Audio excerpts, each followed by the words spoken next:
Good evening, everyone. I think we're going to get started. Good evening, everyone. My name is Caroline Hafey. I'm the Assistant Director here at Glucksman Ireland House at NYU. It's my privilege to welcome you all here this evening. I'm going to be really brief just with some housekeeping announcements. And please just ask for everyone to silence any electronic devices at this time. That would be great. We will be recording this evening, just as a heads up. And just as a heads up, we put all of our events on our YouTube channel pretty much every week. So there's a huge archive there.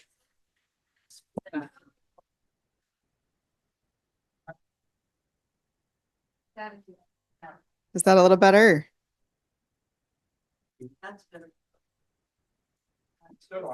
Good? Better? Better? Okay, thank you, Tom.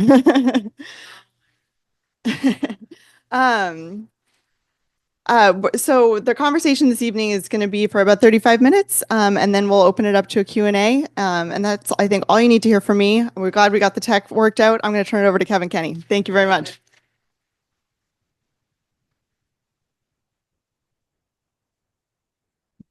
Thank you, Caroline. I'm Kevin Kenny, Director of Glucksman Ireland House. I will not be brief this evening. It's going to be a slightly longer introduction than usual because it is a very special occasion. It's my great honor to introduce this evening's event. We've been planning it for quite some time now, which will focus on an important book just published by Oxford University Press, the Amity Papers 1690. The Siege of Limerick and Franco-Irish Mercantile Networks, edited by Tom Truxes and John Shovlin. Tom and John will be in conversation with Professor Jane Ohlmeyer of Trinity College Dublin. Welcome back to Ireland House, Jane. This evening's event is much more than a book launch. It's a celebration of a culminating point in Tom Truxes' career as a historian, as he begins his transition from long-standing member of the Faculty of Irish Studies and History at NYU to what I already know will be a remarkably rich and active path of continued research and writing. So please bear with me in this context for a slightly longer introduction than I usually give. Let me begin by offering the warmest of welcomes to Tom's family, and especially to Tom's wife, Anne Ming, who I've got to know over the last few years. I also want to welcome the members of the Glucksman Ireland House Advisory Board, who are here in numbers this evening. Together, you built this house. Without your continued support, generosity, and imaginative counsel, this evening's event would not be happening, and indeed the Amity Papers as a book would not exist in its current form. So thank you. And I especially want to welcome my colleagues and Tom's colleagues from the History Department at NYU who are with us this evening. Tom Truxes is Clinical Professor in Irish Studies and History at Glucksman Ireland House. He's written extensively about early modern Irish history, Ireland and the Atlantic world before 1800, early modern maritime history and the overseas trade of British America, and 18th century urban life, including here in New York City. He's published 6 important books in this field and established himself as the foremost authority on his subject. His most recent book, The Overseas Trade of British America, a narrative history, published by Yale in 2021, received the Society of Colonial Wars in the State of New York 69th Annual Distinguished Book Award. In the late 1960s, with an MBA in hand and a bright business career before him, Tom Truxes shifted gears and embarked on his lifelong career as a teacher and historian. He began with Ireland's neglected role in the early modern Atlantic economy, which led to doctoral studies at Trinity College Dublin. Just quoted there from Tom's website, his self-description, because when I asked Tom how would he like to be introduced this evening, he sent me 3 lines. Far too modest, much too modest. So I'm going to continue to quote from Tom because he can say it much better than I can.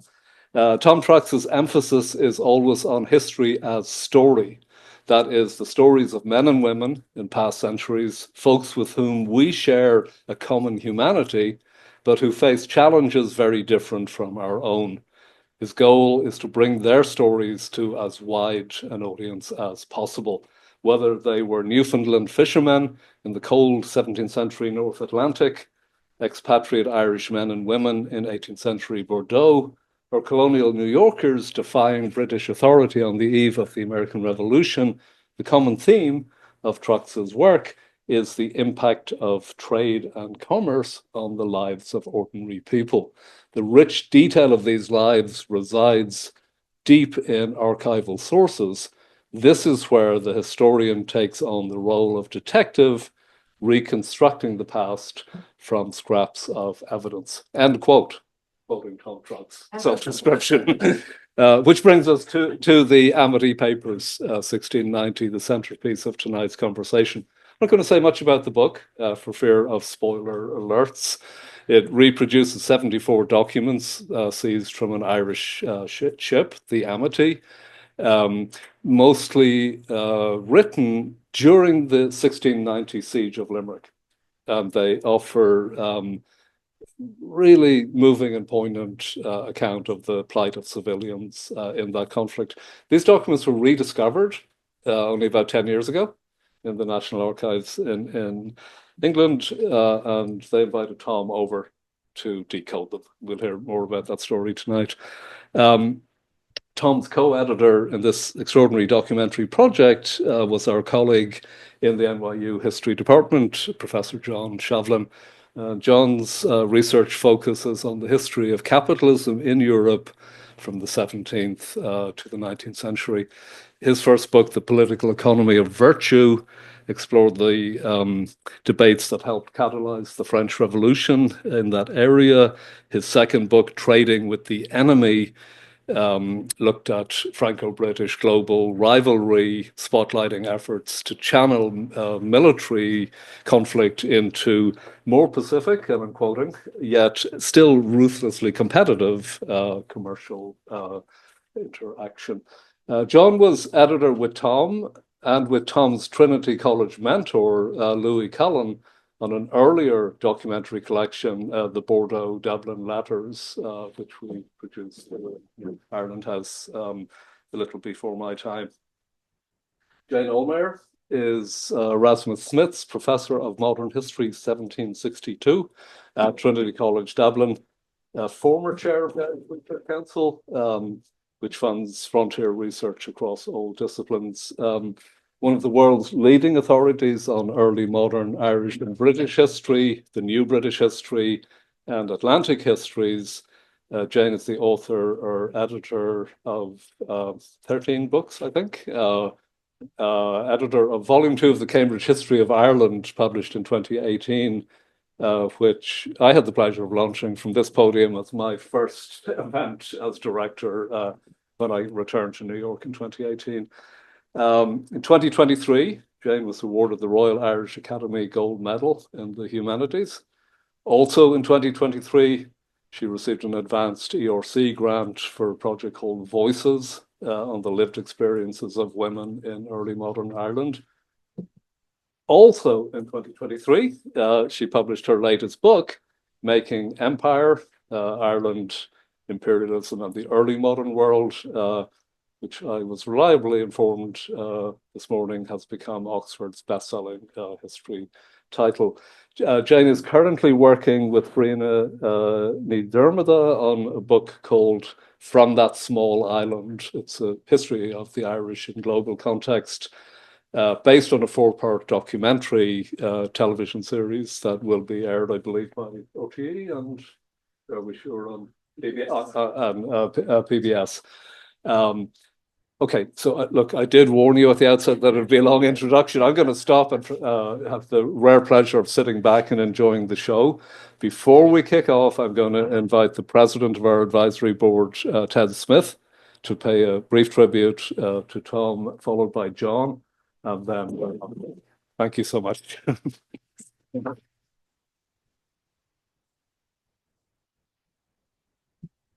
Thank you, Kevin. And boy, as I looked up at the four of you here, I thought there are four giants of Irish history who are introducing so many different aspects of our age.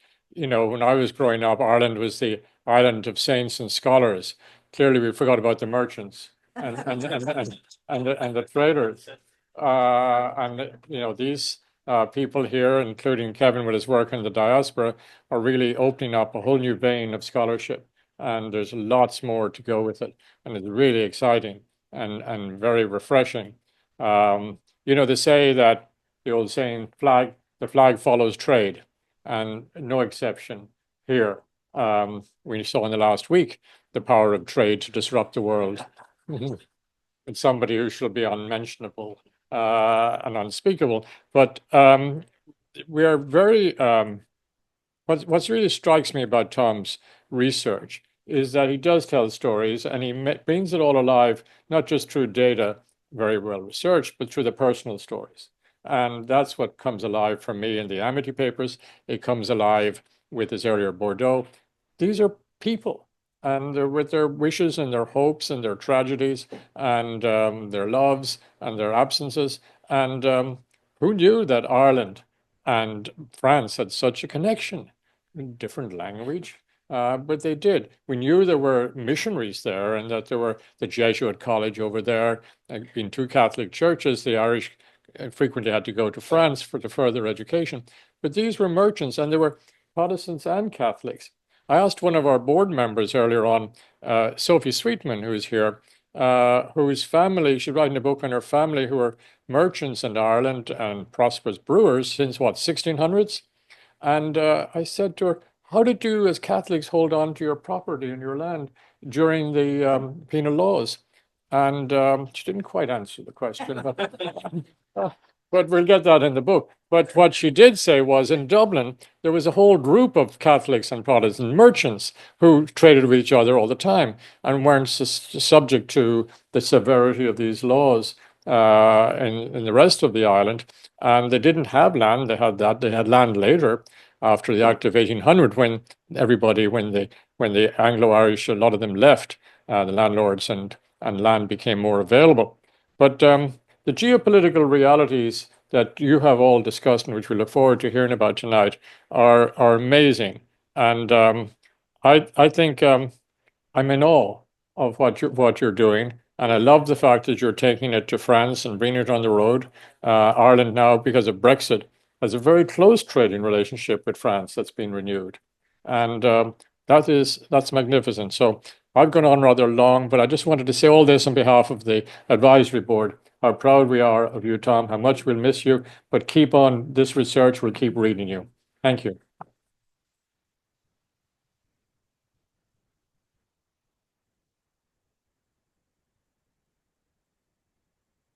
I promise not to go on very long, but I did ask Kevin for if I could just have a couple of minutes to talk about Tom on this occasion when we celebrate his the launch of the Amity Papers and mark his imminent retirement from teaching at NYU, but certainly not retirement from historical research. I'm Tom's collaborator on the Amity Papers, as Kevin already said, and we did another book, a similar book together back about 10 years ago. So through working on those two projects, I really got to know Tom very, very well. And what I have to say really is very personal rather than academic. Kevin's already mentioned what a remarkable career Tom has had as a historian. I think you forgot one book, Kevin. No, I count seven, six, but 3 volumes in the British Academy's Records in Social and Economic History, an edited collection based on one of those volumes, Bordeaux Dublin Letters, Defying Empire, the prize-winning book about contraband trade out of New York during the 7 Years' War, and 2 volumes on the history of Atlantic trade that Kevin mentioned. Every one of these books displays scrupulous scholarship and a really wonderful narrative writing voice. Tom's a wonderful writer. But I don't just want to celebrate Tom's legacy as a scholar and a writer. That we'll do that tonight. As anyone, I guess I want to say just a little bit about how I know him best, and that's as a colleague and a collaborator. And I think what I'm going to say about Tom is not going to be a surprise to anyone in the room, but I think it's worth saying anyway. As anyone acquainted with the man knows, he has an extraordinary energy. He was the moving force behind these two books that we did together. As far as I'm concerned, he'll tell you differently, but he did all the heavy lifting on these projects. He has this quality of permanent youth. He's like a boy. I used to say, I hope I have half his energy when I'm his age. Now I just wish I had half his energy. I think maybe this zest comes from the fact that he loves what he's doing. He's really in this business for the right reason. There's none of the nonsense, none of the academic nonsense. It's just that he loves doing the work, and he's really dedicated. He's one of those fortunate people who gets out of bed in the morning, looking forward to his day's work. A couple other things about Tom. Tom is a kind person, I think, as anyone who knows him will attest, and really one of the most decent men I've met in academic life. Not once in the 17 years that I've known Tom have I heard him say anything critical about a colleague or about a student or really about anybody else. In the thousands of back and forth communications that we had working on these two books, never an unkind word, never even the tone that you screwed up, even though I screwed up an awful lot. I think this just comes naturally to him. He is one of the sunniest, most generous, and most optimistic personalities I've encountered. And in my experience, he spreads his light and his warmth to those around him. So I'll just finish by saying thanks. Thanks, Tom, for many years of collegiality and work together. Thanks for being such a generous and patient collaborator. And thanks for being a model as a person, as well as an historian and scholar. Thank you.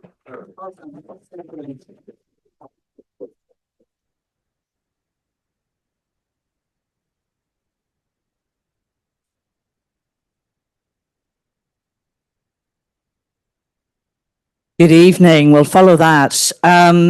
It's so lovely to see you all here this evening and to be here to celebrate this amazing book. So my name is Jane Ohlmeyer, and every time I come back to Ireland House, I just feel so invigorated. I guess I've been coming since it was the very beginning. And Kevin, to see the way the house has gone from strength to strength under your leadership is fabulous. And I know that many people, it takes a village, but you have an amazing team around you and an amazing board, and that Tom has been very much part of that journey. So well done. It's very special. So it's my privilege to get a conversation going this evening. And in terms of the format, I'm going to say a few words about the book, because as a fellow early modernist, I just love it. I can't tell you how much I love this book. It's fantastic. And I'm going to tell you why in a few minutes. And then I'd like us to have a conversation, or I'll have a chat with John and with Tom. I'm hoping Tom will tell us a little bit about the amazing archive, the High Court of Admiralty, that John then might help set the context a bit. I don't know how many early modernists we have in the room, but just to give a little bit of context of what was going on in this period, and then we'll come back to the book. And then obviously questions, interventions from you guys are so welcome and deeply appreciated. Kevin has already hinted, the collection comprises 74 documents, 60 letters, and it's the letters that are just so amazing because they're from ordinary people. And I say that word ordinary because there's nothing ordinary about them at all. They're extraordinary. And the fact they are from just regular men and women, and I'll come back to the women's letters in a moment, really makes them something very, they're gold. So as I was reading them, and again, I just can't congratulate Tom and John enough because the introduction here is superb. And the footnotes and the apparatus around it, the production, but also these are difficult documents to make sense of, some of them, and they've done just an extraordinary job. I literally could not put the book down, and it gives us an incredible insight into literally a few weeks of history over sort of September, October 1690, which was during the first siege of Limerick. And obviously, many of the letters are by merchants, and they tell us a lot about these global mercantile networks, both the Catholic ones, but also the Protestant ones, particularly the Quaker ones. And it's fascinating just to see how interconnected these Limerick and Kerry merchants were across the Caribbean, across Europe, obviously into London, Chester, Liverpool. So it gives us this amazing insight into those mercantile networks. It tells us a huge amount about migration, both migration from and into Ireland, return migration, which historians haven't really studied. But what I loved about them were the human stories. And this is what Tom obviously does so brilliantly, because you can hear the voices of these people as they were in the midst of a really bitter onslaught. So they are mostly Catholics, some Quakers, who are trapped in the city of Limerick. Has anyone been to Limerick? Many of you? Okay. Well, they're literally within the walls of Limerick, and the Williamite forces are battering the city. And this onslaught goes on for 10 days. And the trauma that people experienced from this relentless onslaught, the physical, the mental injuries that they incurred, what starvation looked and felt like, how the armies plundered their farms, how they took their livestock, how the armies, and it's both armies are doing this, both the allies, if you want, and the enemy, how they basically destroyed everything in front of them, how they brought plague and famine to the civilian population. There's one extraordinary letter that talks about physical and sexual violence. And it's very, for me, was particularly wonderful to see, because Stephanie McCurry, who's here this evening, and I are doing a special issue of Law and History where we're looking at the archive and sexual violence. This letter alone, I'm definitely going to include it, and we haven't quite finished it yet, because it's a woman writing to her husband, and she describes how people are stripped, how the enemy ritually humiliates them, and how women were raped. Now, it's very unusual to see this in personal correspondence. But I suppose, again, it's just trying to give you a flavor of just how incredibly vivid these letters are, but also how they convey tremendous senses of hope and resilience and agency of a people that have obviously, especially Irish Catholics, the 17th century has been an extraordinarily difficult moment for them. And they know that if William wins, and the first siege of Limerick has taken place after the Battle of the Boyne, which they refer to as the disaster at Drogheda. So it's Ochram hasn't happened yet, but the writing is on the wall, and they know that, you know, it's not looking good. So, and yet there's hope, and they're thinking about their futures. They're thinking about moving to France. They're thinking about what they're going to do to build their lives. And it's that very ordinariness of it that is just so utterly compelling. And as I say, for historians in Ireland, there are very, very few sources like this. I think for early modern historians anywhere to get these sorts of letters really is very, very special. I have many that hopefully in the course of the conversation we'll talk a little bit about.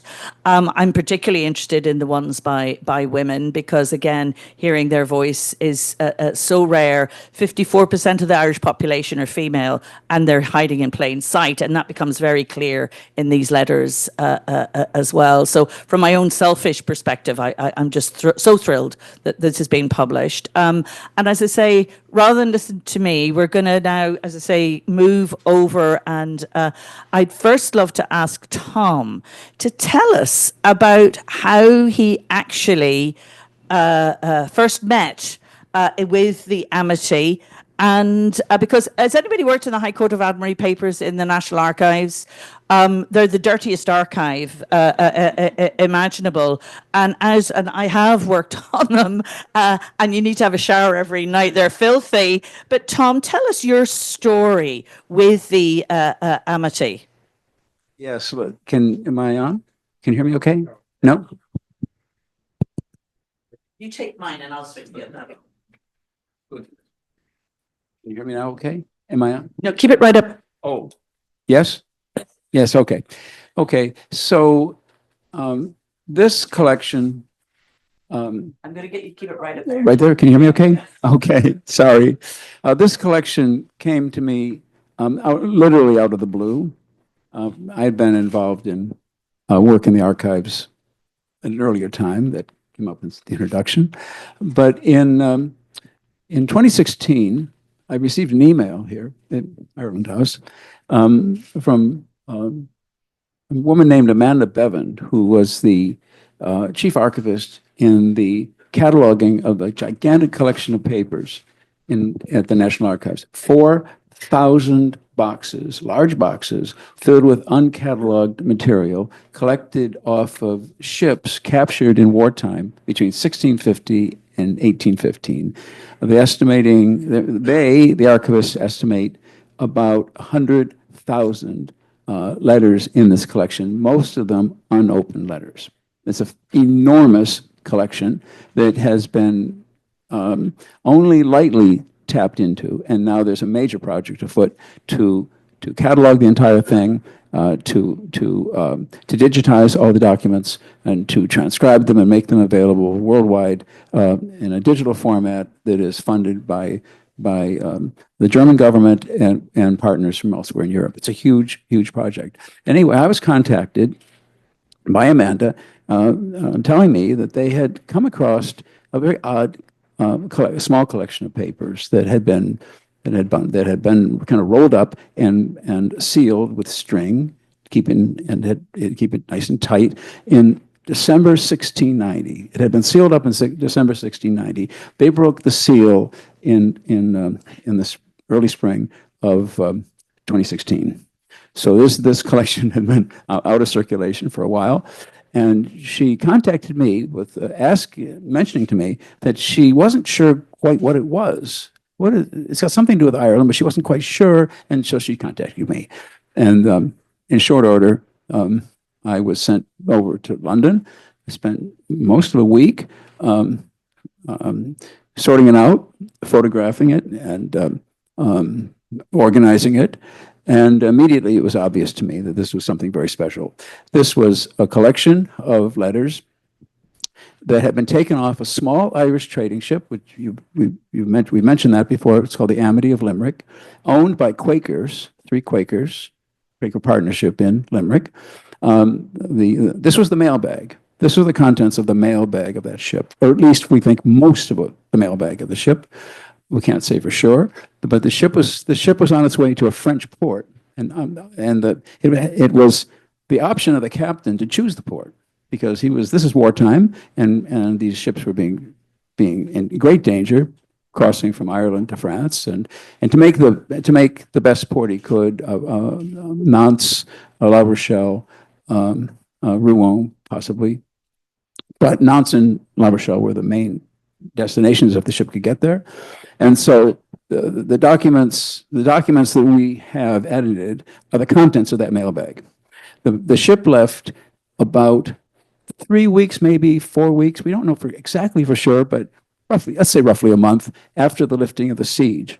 So the letters were written in the immediate aftermath of the lifting of the siege, meaning the lifting of the siege, meaning the point at which the Williamite army abandoned the siege. The siege was a victory for the Jacobite, mostly Catholic side in the Williamite War. This was their great victory in the Williamite War, and there were some smaller successes, but this was their great victory.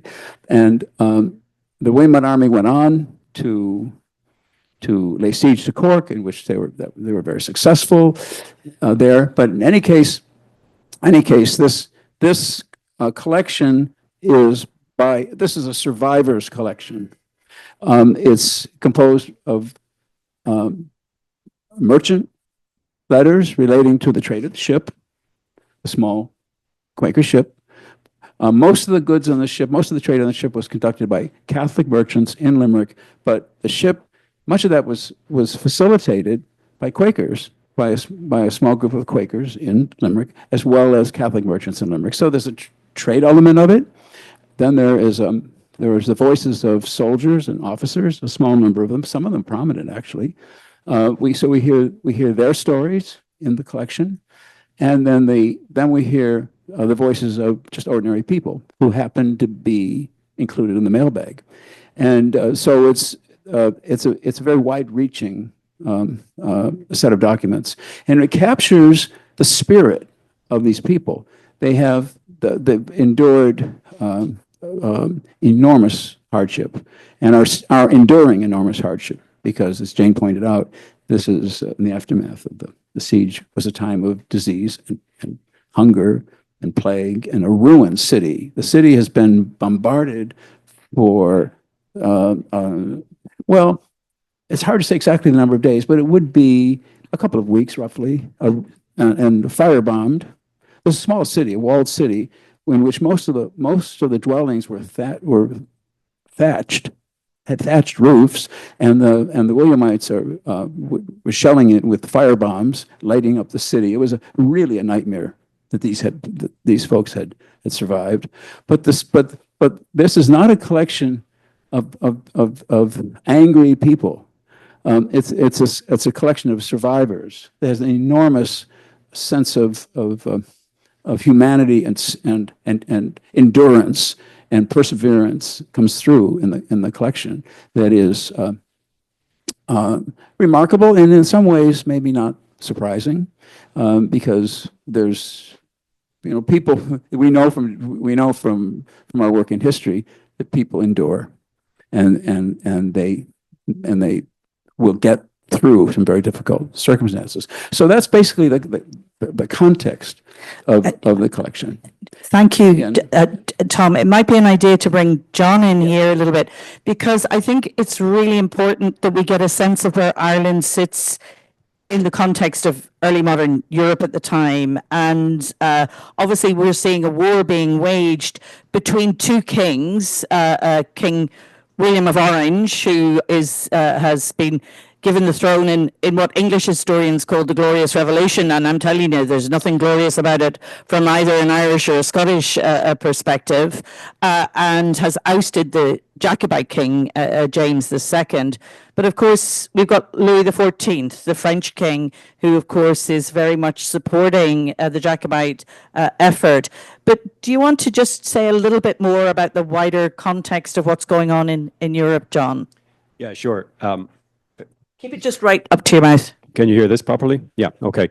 So very briefly, Jane has already touched on a really important part of the context, which is the Glorious Revolution, the overthrow of James II in England, interestingly by his daughter and her husband. Like Meghan and Harry have nothing on these people.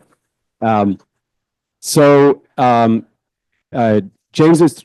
But remember, it's also his nephew and his cousin. Anyway.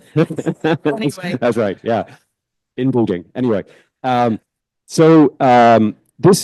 has really important geopolitical implications, because William of Orange is the stadtholder of the Netherlands. That is, he's the military leader in the Netherlands. They don't have a king, but he's the closest thing they have to a ruler. He is directing an alliance of European states fighting Louis XIV. So this is the major geopolitical struggle that's happening in Europe in this period. So Louis naturally would like to see James get back on the throne. He wants to overturn the Glorious Revolution. And the main theatre for this struggle is in Ireland, because this is where James expects to get the largest amount of support. So he flees to Ireland at first, or no, he flees to France, comes from France to Ireland with a French army, French arms, French money, and he raises an army in Ireland to fight William. William comes over with his own army, Dutch, Danes, Germans, and English, of course. And a papal subsidy. And a papal subsidy. Oh my goodness. Terrible. You're complicating things. So the first major battle is, of course, the Battle of the Boyne, our rout at Drogheda, as they call it. And then Limerick is, seems like it's going to be the last stand of the Jacobites, as James's supporters are called. But surprisingly, they win. They actually manage to withstand the siege. William just really doesn't have enough men to besiege a city of Limerick size. And there's this tremendous battle on after the final day of shelling. And they breach the walls, but the defenders manage to throw them back. And William throws in the towel. But the war continues. James has already fled to France. Louis continues to back James, and James, in fact, is going to be in exile in France for the rest of his life, and his son thereafter will be in exile in France, trying on several occasions to win the English throne back. That's the broader geopolitical context. I should say that the war then continues in Europe. It begins in 1689 between Louis and William.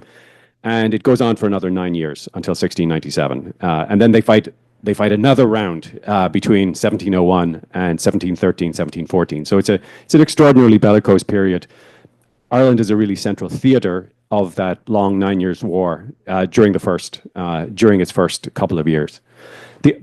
Should I talk about the economic context, Jane? Actually, I think that'd be really good. Yeah, okay. So very, very briefly, in the late 17th century, Ireland becomes a fairly important trading partner of France. They're trading salt and wine and brandy from France, and some American products, some tobacco, for example, that's coming from the Caribbean. In return, the Irish are exporting hides, they're exporting salmon, they're exporting tallow, which is beef fat, basic agricultural products. Limerick is a center of that kind of production because it has a rich agricultural hinterland, particularly suitable for livestock. And so there is an important trade going on from probably the 1660s between Limerick and France.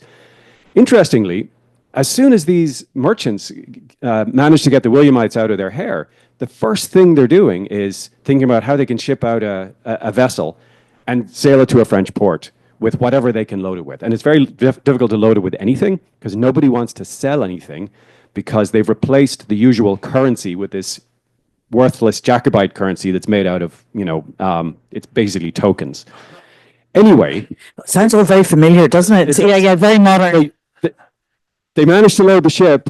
And the thinking here is that this was the biggest surprise to me about the letters. It's true, they're very human documents. And part of the humanity is that after this terrible struggle and all this violence and all this death, one of the things these people want most is a little bit of luxury, a nice French hat.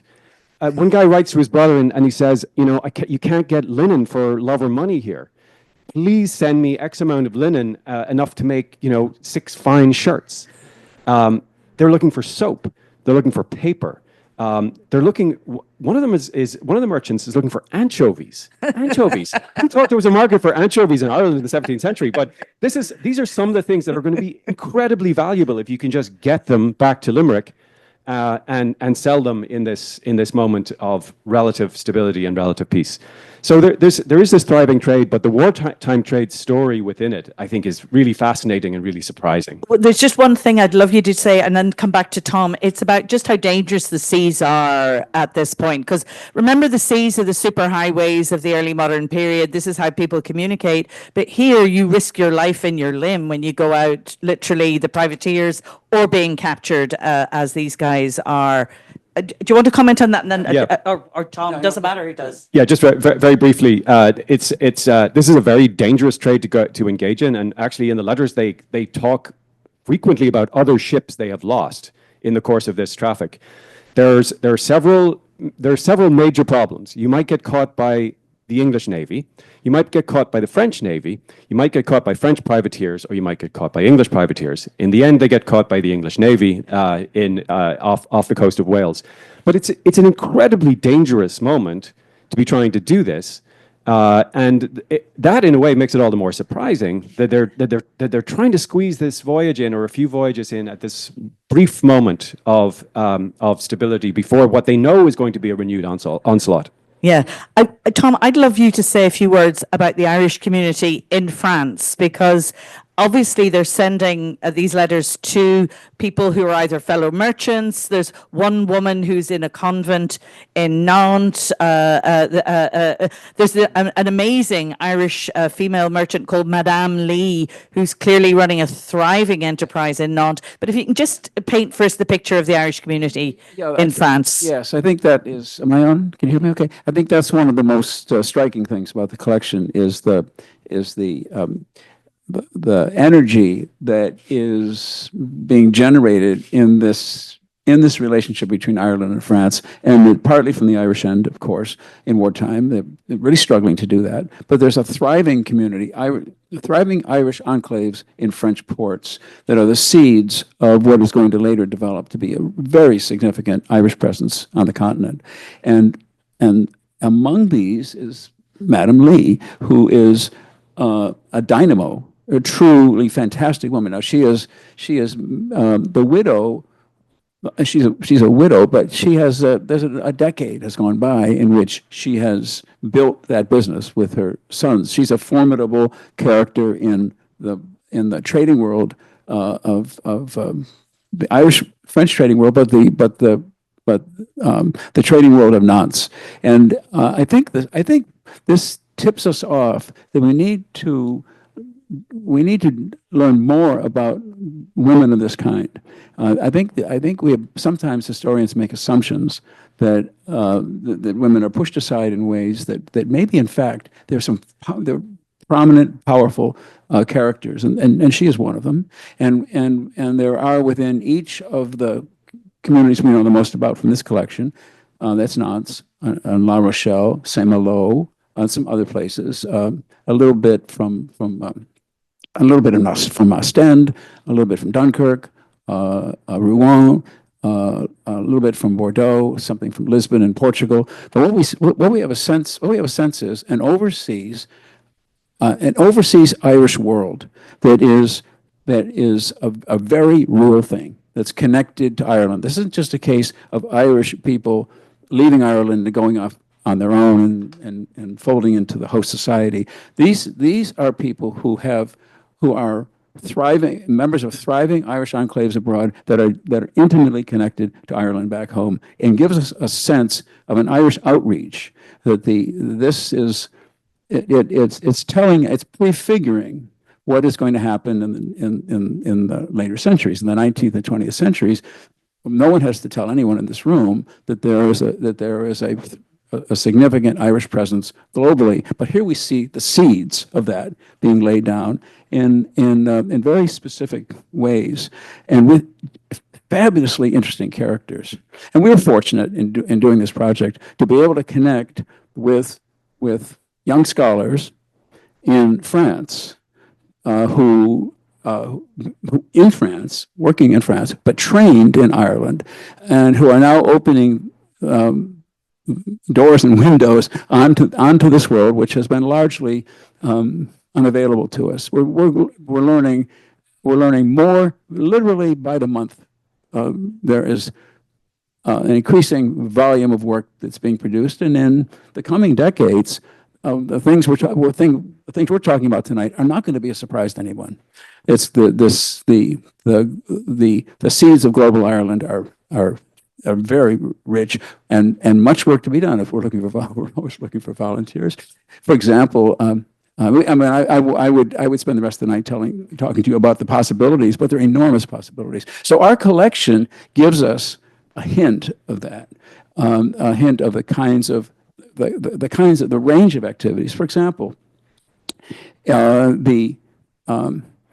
one of the features of this world, this wartime world of the 1690s, of this war and this stage, are the activities of the privateers of Saint-Malo and Dunkirk.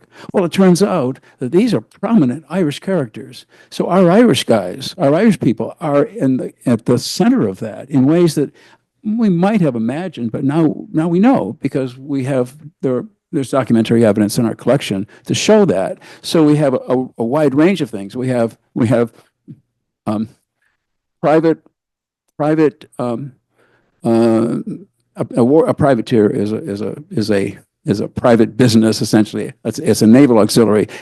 Ships serving as naval auxiliaries during the war, capturing enemy trading ships and that sort of thing. And we see that as just one of many facets. Just think of it as a gemstone with cut pieces. We have so many that I think John and I we're just extremely fortunate to have this project come to us, because it anchors this period in a way that it was not has not been done before. So and reading the letters, I'll just say this one more thing, because I want to hear more from Jane and John. But reading letters from this period takes. I mean, one has to remember. We have to remember that we are entering another world when we read these letters. We're really literally leaving our own world. But what we're not leaving a world in which the humanity of our letter writers is different from our own, but they're living in a set of circumstances that are very different but highly dramatic. And when we have access, this is a window into a world that comes alive.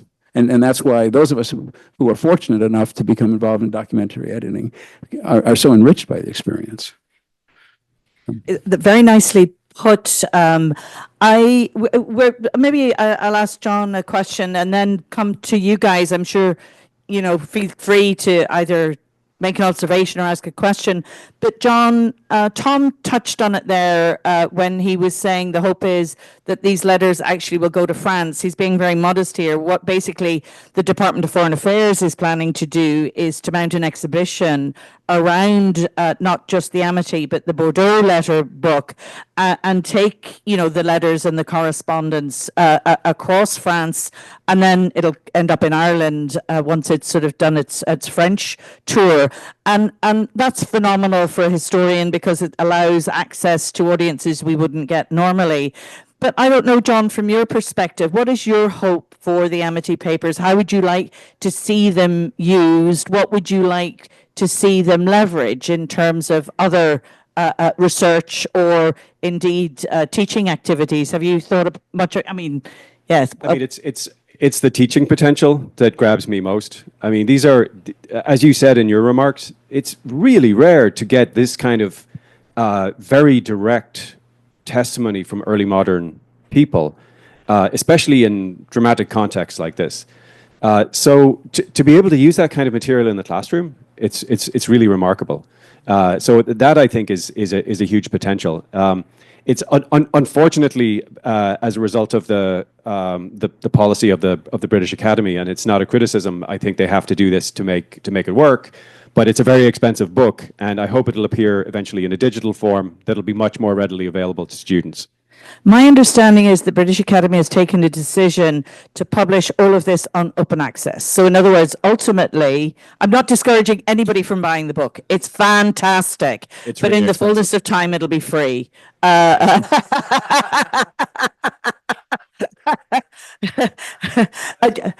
Simply because that's the direction of travel in the United Kingdom. All scholarly work has to be made available open access, and that's the positive side. Then you really can use it in the classroom like never before. Going to turn to the floor in a minute. I just want to come back to the papal subsidies, because when we think about Ireland in this moment. Of course, it's highly sectarian. But the one thing to remember is that Ireland is simply a sideshow in a wider continental war where everybody, including the Pope, hates Louis XIV of France.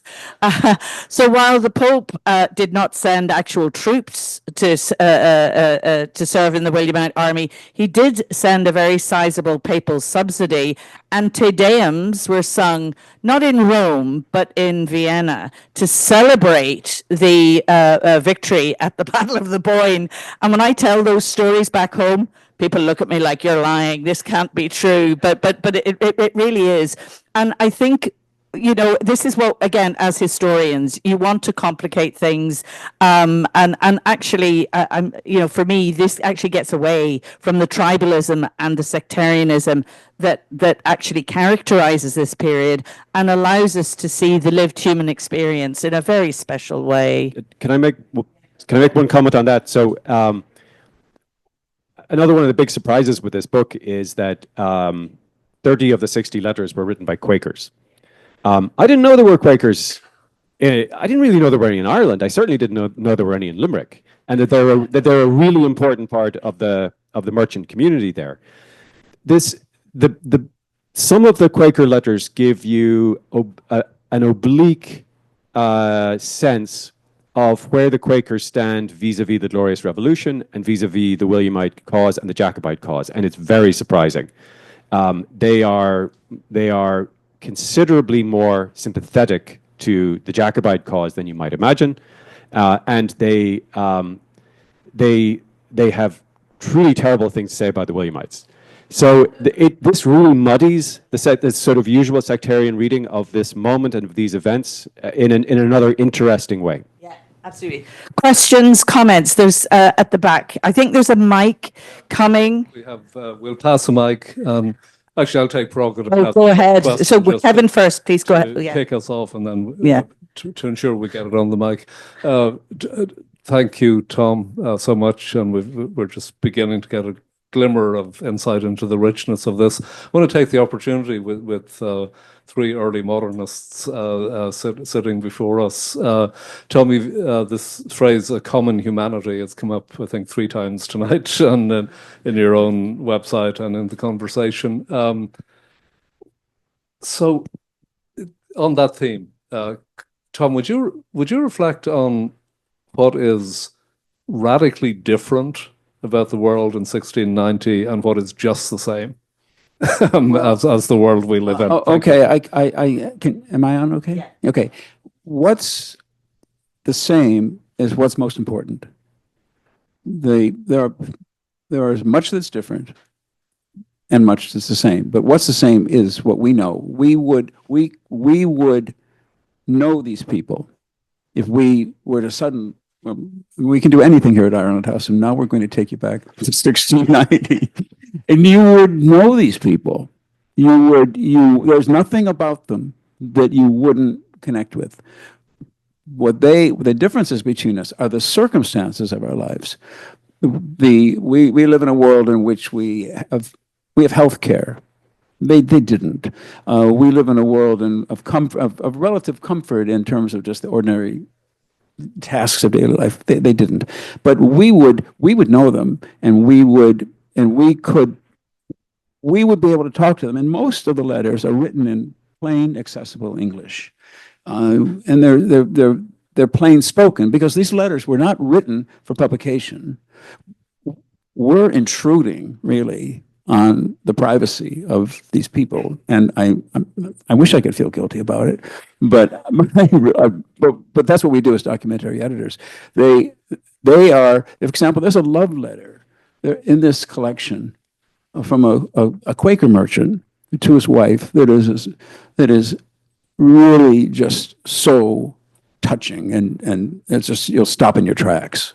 He is talking about he's telling his wife how he'll never be separated from her again.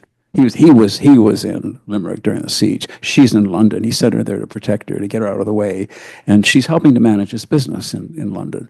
But never again will they be separated, and they will be together and endure no matter what, but they'll endure it together. That is, we know that sentiment.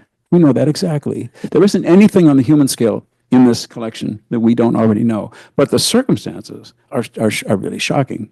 The circumstances of their lives of having, in one letter, there's a description of the shells coming down, through the roof of the house, but no one killed. So it's okay. No one, the bombs came through the ceiling, but it's okay. Nobody died. And then one letter, there's a long list of close friends of the family who were killed in the siege. This kind of thing. On one level, it's absolutely heartbreaking that people should have endured this, but on another, we just see some of the finest features of our human experience expressed in these documents from ordinary people. And to me, that's really the value of the collection. I know that not everyone is familiar with the Williamite War. Of course, you wouldn't necessarily be, but you kind of all are, really, because we all know the kinds of things that were done in the north of Ireland to quote celebrate the Williamite victory at the Boyne, the Battle of the Boyne, the marches in Belfast and in other Northern Irish cities. The Siege of Limerick is the next major event in the Williamite War. The defeated, as Jane mentioned this earlier, the defeated Jacobite army, and this was defeated and scattered, reformed, gathered somehow found their way to the west of Ireland and made a stand at Limerick. And so the Boyne was a great defeat, not the greatest defeat, didn't end the war, but it was a great defeat for the Jacobites. But then they pulled themselves together, reformed at Limerick. There were about 10,000 defending the city, and they made their stand at Limerick. And it's been overshadowed by events because the war was lost a year later. But it was a heroic moment. And many, you will be very happy to know that the great hero, one of the great heroes, if not the great hero of this war, Patrick Sarsfield, and I tell my Tisch students, why are you making all these Batman movies when Patrick Sarsfield is one of the great heroes of Irish history? What is going on with you people? We don't need another picture. We need Patrick Sarsfield, the story. He's a fantastic character. And his remains have just recently been unearthed in Belgium, so he's going to be repatriated. And our book is this is the very careful organization by John and myself. This book is coming out just as Patrick Sarsfield is returning to Ireland, and it's going to be a lot of celebrating. And of course, I think there's a number of questions at the back, so you've got the mic. Hi, I'm Guy Ortolano. I'm Tom and John's colleague in the history department. Congratulations to both of you on the book. And Tom, it's really nice to have this event. And I wanted to ask about the form that the project wound up taking, in the form of a collection of edited letters, which is a great service to scholarship. At the same time, you found, this is kind of a historian's dream, right? You find this amazing cache of documents unopened. And your mind must have gone in multiple directions as to what you might do with this. So ultimately, it takes the form of this edited collection. But Tom, I think of you as such a marvelous storyteller. Your books are so centered on individuals. They really fill the past with a kind of life. And I wonder, was there a part of you? I realize it's a totally synchronic project. You don't have any return letters. You don't have any follow-up on these characters. So I imagine that was what would have precluded some sort of other form that the scholarship might have taken. But surely along the way, part of you must have entertained the idea of some other kind of history, some narrative history, or some other form that you might have rendered out of these documents. I just want to hear about that kind of version of the Amity Papers that didn't get written. Well, that's an exceptionally good. Okay, that's a very good question, but nothing went through my mind except that these things need to be preserved in this form, because the legacy of our project this project is going to be of service to generations in the far distant future. So I'll speak for myself. If I had written an article or attempted a book based on this, it would be fine. It would have a shelf life of a certain amount of time, and then it would be superseded by something else, and it would be, you know, whatever. But this, by producing documents in this form and setting them up the way John and I did, we're making them available to scholars worldwide, and they're going to be able to use them in ways that we can't imagine. And that was in my first documentary editing project many years ago. Peter Mathias, who was the man I worked with in London, told me, don't think that you can know how these materials are going to be used. Your job is to faithfully produce them and make them available to future generations. And I think that's what we've tried to do. We've tried to John and I have really kind of stepped back. We're in the shadows. The documents are the main show, and we're just the workers in the background who are, you know, making it happen. And it's very nice that we have this occasion tonight to talk about the role of editors, but it's the documents, really. The documents are what are going to survive, and we're positioning them to have a life that's going to go on for a very long time. John, do you agree, or do you want to add anything? Did you have any secret desires to do other things with the documents? I had a secret desire not to do this project, but then Tom walked into my office and sat there in his wonderful, sunny, optimistic way and said, "Ash, we'll get it done in 2 years," which, you know, 7 years later, here we are. Well, let's now just a second now, John. I asked John to do this as he is working on another book. And, you know, come on. I mean, so it took a little longer because he wrote another book in the meantime, and I had a book to write in the meantime. So, you know how it goes. I think there's another question here. Yes. Speaking of the documents, thank you for telling us up front that they were in English. But can you tell us about physically working with the documents, like what kind of paper, what form, kind of some more technical, actually physically working with the documents was like, and what that entailed? Well, I think I should answer that because we worked with the digital images that I created from the documents in London. So John and I we had many challenges, enormous challenges in deciphering the writing in these. These are particularly difficult. We did a project a few years ago, the Board of Dublin letters, which was they were really not difficult at all to transcribe. These were really very difficult. So the one thing you should know is 17th century handwriting, especially written by people who've just survived a brutal siege and are writing desperately to get their letters done before the ship leaves. They create problems in terms of the character of the writing. So that was an issue. But the paper, you asked about the paper, by and large, the paper was in very good condition. They had been rolled up. They had been kept away from the light from December 1690 until 2016. So the paper was good. Most of the handwriting, most of the ink was legible. Took some effort and took some work in London to get them to flatten them out because they've been rolled up for several hundred years, to flatten them out so we could photograph them. But so we were working from digital, from the digital images I created back at that time. Thank you. Marion. I could sing Tom's praises forever. I'm his colleague here at Ireland House. I have a follow-up question to this.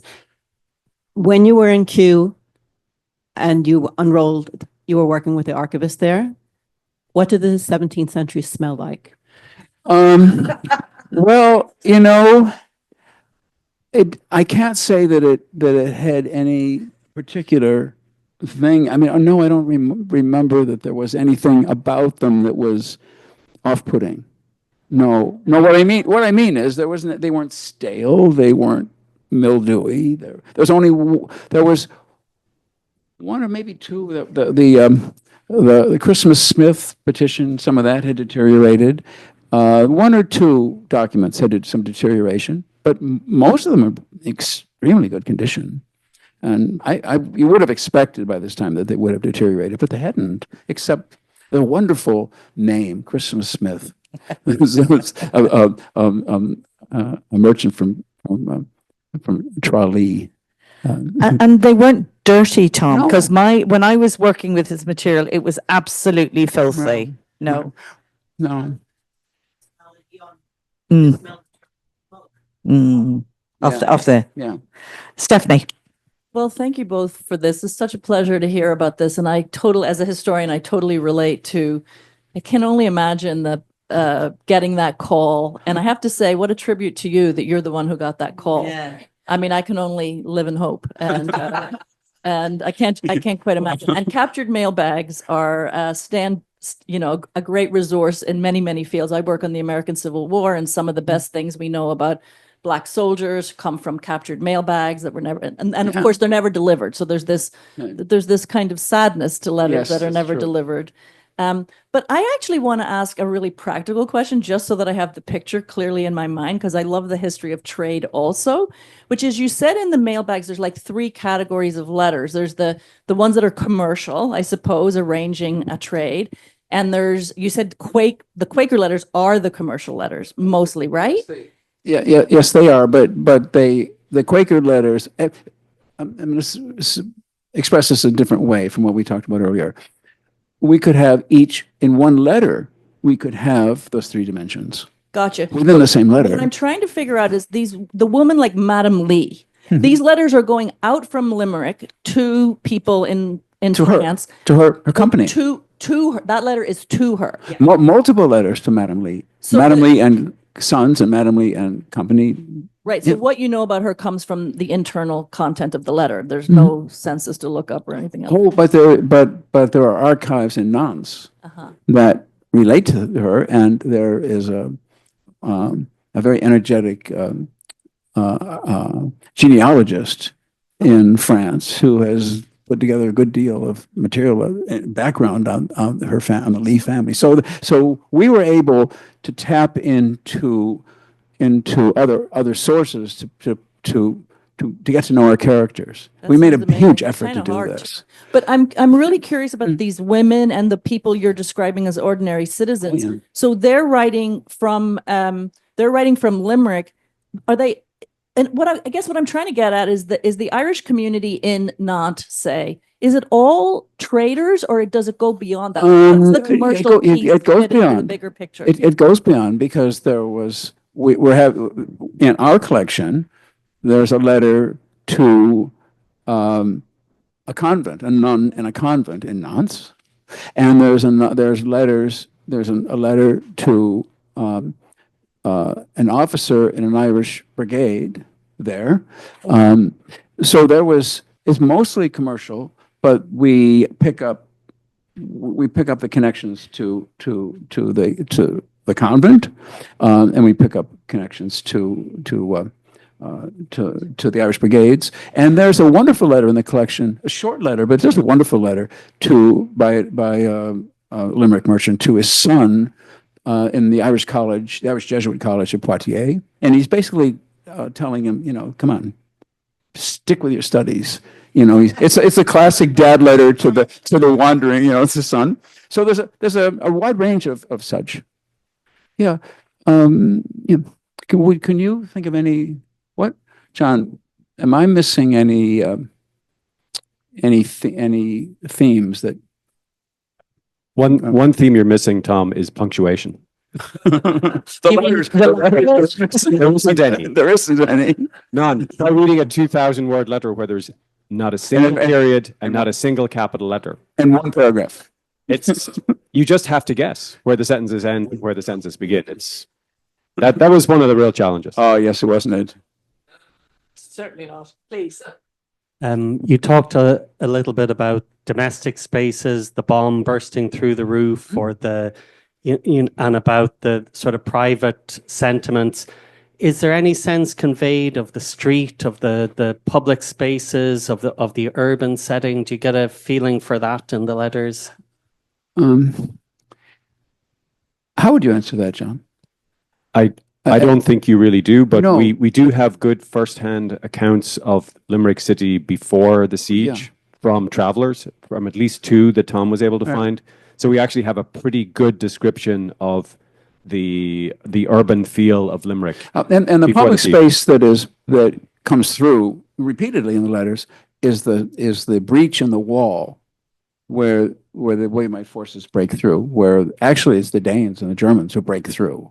They were slaughtered. It was a unbelievable defeat in terms of the scale of the loss of life on the Williamite side. But we have a sense of that because that's described. And the width, the openness, the width of the space. There's even a reference to firing in the streets of Limerick, shooting in the streets of Limerick beyond that point in the break in the siege where some of the soldiers got in. But so our sense of public space is really confined to the battle accounts of the fighting. And there's a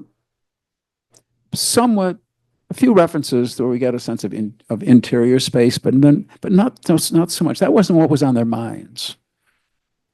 One of the things that was on their minds was, basically, we want you to know that we're here, that we got through this. We're alive. Ted. Wonderful stories. Between the Limerick papers and letters and the Bordeaux letters, do you think there will be more discoveries in the archives that will be able to fill in those gaps? And do you think they will tell us how, despite the desperate situation Ireland was in and the penal laws and so forth, there was actually quite a thriving trade going on, not just between Ireland and France, but presumably Ireland, maybe Spain, but certainly England, from those communities. Ted, you're asking a question that I can give you a very positive answer and not such a positive answer. The not such positive answer first. You're going to give you the bad news first. And the bad news is, in the prize papers, this enormous collection, most of the material is not in English. There's very little in the prize papers in the English language. There are some, and some wonderful material relating to the Atlantic. One enormously rich collection relating to a ship on its way to Jamaica, for example. But most of it is in Dutch, Spanish, French, Portuguese, some Danish. Most of it's in those languages. There's even Arabic. There's a wonderful collection of 44 letters in Arabic. But so there's very little material that is in the English language relating to Ireland. But where there is enormous potential, just enormous, is in the collections of captured ships on their way to the French West Indies in wartime, where there were such very important Irish enclaves on Saint-Domingue and in Martinique and Guadeloupe probably as well, but mostly in Saint-Domingue. So that where the Irish material was going to bubble up in the future will be in French letters to Irish enclaves. So that is we'll have to enlist some scholars who are into the world of the French West Indies. But the prize papers are very rich. It is enormous amount of material in French. John, do you want to add anything in terms of what remains to be discovered? Any thoughts on that? You mean about the In terms of the High Court of Admiralty material and what you think might be lurking there? I mean, I think that it's a kind of overwhelming challenge, because if the letters we transcribed are anything to go by, that digitizing this stuff is just the first step. You then have to make sense of it. And it would take an army of researchers to do it in multiple languages. Can I just say, though, my own project Voices, we're using artificial intelligence. It's a program called Transcribas. Are you familiar with it? I see people shaking their heads. But what it really does, you train the models and it will provide transcriptions that are more accurate than a human does. We've done a lot of 17th century chancery records. So I did the 1641 depositions. It took 3 women 3 years to transcribe 8,000 depositions. We could do that in 3 weeks now. So just to give you a sense of the scale, and the prize project that Tom is referring to is using Transcribas. And then you use other natural language processing models for entity extraction, which then allows you to tag it and makes it very searchable. So I actually think we're on the cusp of a very important moment as historical researchers, because the technology, the pace that it is moving, is making this material so accessible, Ted, in a way that we can't even begin to get our heads around fully. But I'm seeing that very much in my own project. And I hate to mention ChatGPT-4 because everybody cringes, but actually the way that it will translate 17th century Latin, I'm sure we're all fluent in 17th century Latin, but I'm certainly not. And all of a sudden, these languages, the Arabic, the Dutch, they can be translated into English in a matter of seconds. So I think, you know, we're at a very interesting moment. But I know we're also out of time. And Kevin, back to you. But just on my behalf, I mean, congratulations again. I mean, this is a fabulous book. Well done, really fabulous. Congratulations, Tom, John. Thank you, all three. Thank you, Jane. And we'll continue the conversation downstairs. Thank you.